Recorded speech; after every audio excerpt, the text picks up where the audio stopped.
जय हिंद। पुलिस का एक इंस्पेक्टर अपनी एक महिला मित्र सब इंस्पेक्टर के साथ मुलाकात करने के लिए 190 किलोमीटर दूर उनकी पोस्टिंग वाली जगह पर यानी उनके थाने में पहुंच जाता है।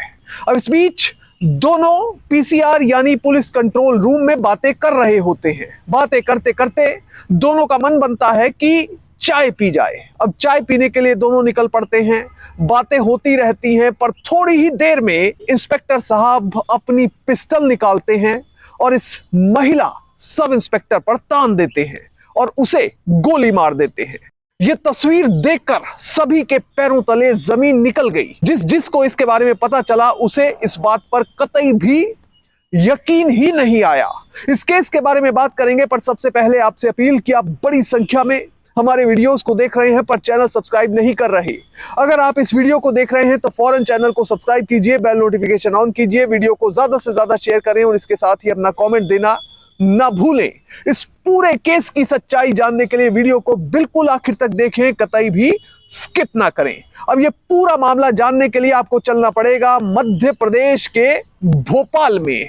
21 जून का दिन है और भोपाल के श्यामला हिल्स थाने में तैनात इंस्पेक्टर हाकम सिंह अपने रिपोर्टिंग अफसर के पास छुट्टी की एप्लीकेशन लेकर पहुंचते हैं। वो अपने अधिकारी को कहते हैं कि सर मुझे 3 दिन की छुट्टी चाहिए, जरूरी काम से इंदौर जाना है।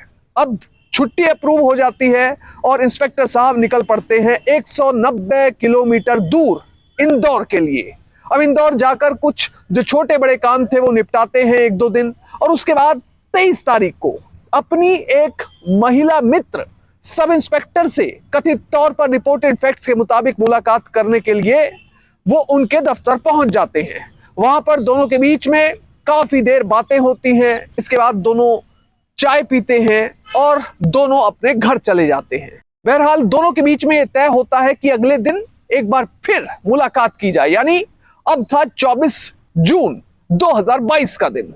24 जून को इंस्पेक्टर हाकम सिंह रिपोर्टेड फैक्ट्स के मुताबिक पहुंच जाते हैं अपनी महिला सब इंस्पेक्टर मित्र रंजना के दफ्तर में। अब दफ्तर में फिर से बातें होने लगती हैं और फिर चाय पीने का प्रोग्राम बन जाता है। चाय पीने के लिए दोनों दफ्तर से बाहर निकलते हैं, चाय पीते हैं। इस बीच दोनों के बीच में किसी बात को लेकर बहसबाजी होती है। इंस्पेक्टर साहब कथित तौर पर कहते हैं कि मैंने जो किया है वो बिल्कुल ठीक किया है।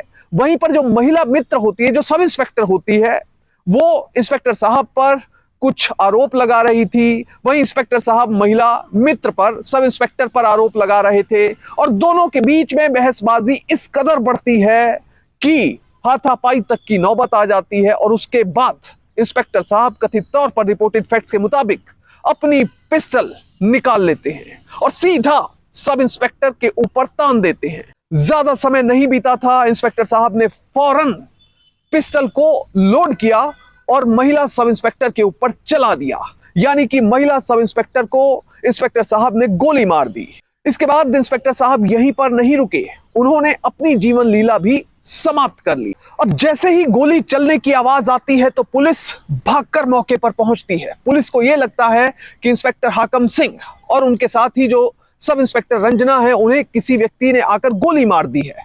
पर जब पुलिस वाले घटनास्थल पर पहुंचते हैं तो देखकर वो भी दंग रह जाते हैं। दरअसल इंस्पेक्टर साहब की जो पिस्टल है वो कथित तौर पर उनके पैरों के पास पड़ी थी और जो महिला सब इंस्पेक्टर है उसको गोली मारी गई थी। इसके साथ ही इंस्पेक्टर साहब को भी गोली लगी थी। अब इंस्पेक्टर साहब को जब उठाने की कोशिश की गई तो वो नहीं उठे। पुलिस वाले समझ गए कि इंस्पेक्टर साहब की मौत हो चुकी है।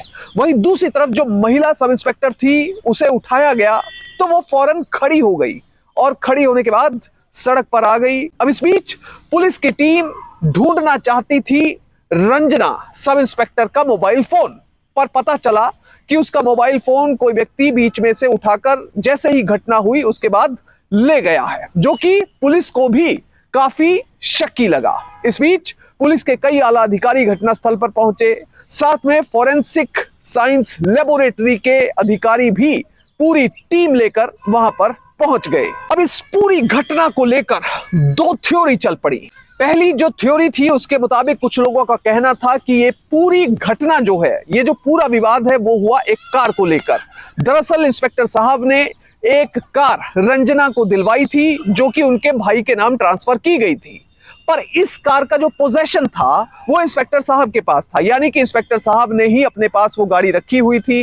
रंजना उस गाड़ी को देने के लिए कह रही थी, जिसे लेकर दोनों के बीच में बहसबाजी हुई और बात इतनी बढ़ी कि इंस्पेक्टर साहब ने कथित तौर पर सब इंस्पेक्टर को गोली मार दी। अब दूसरी थ्योरी क्या है, वो भी बड़ी दिलचस्प है। दूसरी थ्योरी ये है कि इंस्पेक्टर साहब जब इंदौर में पोस्टेड हुआ करते थे तो उस समय वो सब इंस्पेक्टर रंजना को रिपोर्टेड फैक्ट्स के मुताबिक मिले। दोनों के बीच में बातचीत हुई, दोस्ती हुई, नजदीकियां बढ़ी। इसके बाद रिपोर्टेड फैक्ट्स के मुताबिक इंस्पेक्टर साहब को हनी ट्रैप कर लिया गया और उनकी एक ऐसी वीडियो बना ली गई जिसे लेकर उन्हें बार बार ब्लैकमेल किया जाने लगा। रिपोर्टेड फैक्ट्स के मुताबिक इंस्पेक्टर साहब से बार बार फिरौती मांगी जा रही थी, जिसे लेकर वो काफी परेशान थे। और फाइनली 24 जून के दिन जब वो सब इंस्पेक्टर रंजना से मिलने आए तो उन्होंने इस पूरे विवाद को ही खत्म करने का फैसला किया और सब इंस्पेक्टर पर गोली चला दी। बहरहाल इस पूरी घटना के बाद पुलिस मुस्तैद हुई और एक एसआईटी का गठन किया गया। वहीं जब इंस्पेक्टर हाकम सिंह के भाई राम गोपाल से इस बारे में बात की गई तो उनका कहना था कि जब भी इंस्पेक्टर हाकम घर पर आता था, यानी उज्जैन आता था, तो वो बताया करता था कि मुझे ये जो महिला मित्र है, जो सब इंस्पेक्टर रंजना है, वो ब्लैकमेल कर रही है। और ब्लैकमेल भी कुछ ऐसे किया जा रहा है कि बार बार पैसों की डिमांड की जा रही है जो मैं देने में असमर्थ हूं। इंस्पेक्टर के गोद लिए बेटे मुकेश का कहना था कि रंजना और इसके साथ ही एक व्यक्ति था गोविंद, ये दोनों मिलकर इंस्पेक्टर हाकम को लगातार ब्लैकमेल कर रही थी। दरअसल उनकी ओर से उनका एक वीडियो बना लिया गया था जिसे वो हमेशा सार्वजनिक करने की धमकी दिया करते थे और साथ ही कहा करते थे कि अगर तुम वीडियो को सार्वजनिक नहीं होने देना चाहते तो उसके लिए पैसे देने पड़ेंगे। और ये पैसे ऐसा नहीं था कि एक बार दे दिए तो मामला खत्म हो गया, बल्कि एक बार पैसे देने के बाद बार बार पैसे की डिमांड आने लगी, जिस वजह से इंस्पेक्टर हाकम सिंह काफी परेशान रहते थे। वहीं इस पूरे मामले में तीसरा पक्ष आया सब इंस्पेक्टर रंजना का। सब इंस्पेक्टर रंजना जब ठीक हुई तो उन्होंने बताया कि जो इंस्पेक्टर हाकम सिंह थे उनकी उम्र काफी ज्यादा थी, वो मेरे पिता के बराबर थे। दरअसल हमारे बीच में जो झगड़ा था वो गाड़ी को लेकर था, सिर्फ कार को लेकर ही झगड़ा हुआ। उसके बाद बहसबाजी हुई और बहसबाजी के बाद गोली चलाने की भी नौबत आ गई। अब इस पूरे मामले की जांच जब पुलिस ने शुरू की तो सबसे पहले यह पता किया गया कि इंस्पेक्टर की जो पोस्टिंग है वो कहां कहां पर रही थी। उनकी पोस्टिंग दरअसल इंदौर, महेश्वर, राजगढ़, खरगोन और भोपाल में रही थी। जो लास्ट पोस्टिंग थी वो भोपाल में थी। जांच के मुताबिक पता चला कि जब इंस्पेक्टर हाकम सिंह कथित तौर पर इंदौर में तैनात थे तो उस समय उनकी मुलाकात सब इंस्पेक्टर रंजना के साथ हुई और दोनों के बीच में बातें होने लगी, टेलीफोन नंबर एक्सचेंज हुए और नजदीकियां बढ़ गई। रिपोर्टेड फैक्ट्स के मुताबिक जब दोनों के बीच नजदीकियां बढ़ी तो इस दौरान इंस्पेक्टर हाकम सिंह को हनी ट्रैप कर लिया गया और हनी ट्रैप करने के बाद उनसे लगातार फिरौती की मांग की जाने लगी। बहरहाल इस पूरे केस की जांच जब पुलिस कर रही थी तो एक महिला निकलकर सामने आई जिसने अपने आप को इंस्पेक्टर की तीसरी पत्नी होने का दावा किया। महिला का नाम रेशमा शेख था। अब इस महिला की भूमिका को लेकर भी पुलिस इन्वेस्टिगेट करने लगी। बहरहाल पुलिस ने एफआईआर रजिस्टर की और एफआईआर रजिस्टर करते हुए आरोपी बनाया रंजना सब इंस्पेक्टर को, इसके साथ ही उसके भाई कमलेश को और एक गोविंद नाम के शख्स को जो कि कपड़े का व्यापारी था, और इंस्पेक्टर की तीसरी कथित पत्नी रेशमा शेख को। अगर इस महिला सब इंस्पेक्टर रंजना की बात की जाए तो वो साल 2014 में भर्ती हुई थी, नई थी,